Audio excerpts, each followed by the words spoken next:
ሰራዊት ምክልኻል ኢትዮጵያ ነቲ ሎመንጎ ዘጋጠመ ደብዳቤ መልክቱ መግለጹ ሲሎም ሌሊቱ 11 ሰዓት ጀምሮ ውጊያ ከፍቷል።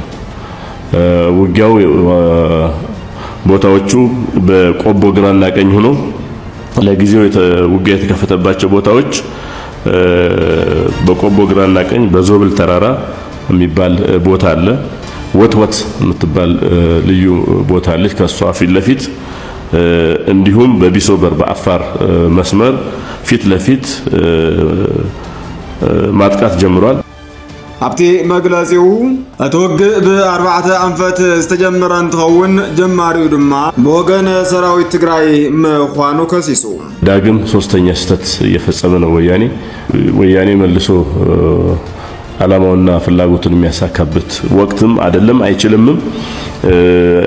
ውጊያውም እንደከዚህ በፊቱ አይደለም የምንቀጥለው። በእኛ በኩል ሙሉ አቅማችንን እንደምንጠቀም መታወቅ አለበት። ስለሆነም መላው ህዝባችን ከዚህ በፊት እንደነበረው ከሰራዊቱ ጎን መቆም አለበት። በተለይ የአማራ ክልልና የአፋር ክልል ህዝብ ከዚህ በፊት እንደጀመረው አሁንም አንድነቱን አጠናክሮ አገርን የማዳን ስራ መስራት አለብን። ክቡራትን ፍትዋትን ተከታተልትና ሎሚ አዳሊናልኩም ዝነበርና ትኩስ ሓበሬታ እቲ ክትከታተልዎ ፀናሕኩም ይመስል ነይሩ። ንምክትታልኩም ካብ ልብና መስግን። ብቐጻልነት መደባትና ቀልጢፎም ክበጽሕኩም ሓደሽቲ ዝኾንኩም ሳብስክራይብ ነባራት ድማ ላይክ ሸር በመግባር ሓቢርኩምና ሁኑ። ሰናይ መዓልቲ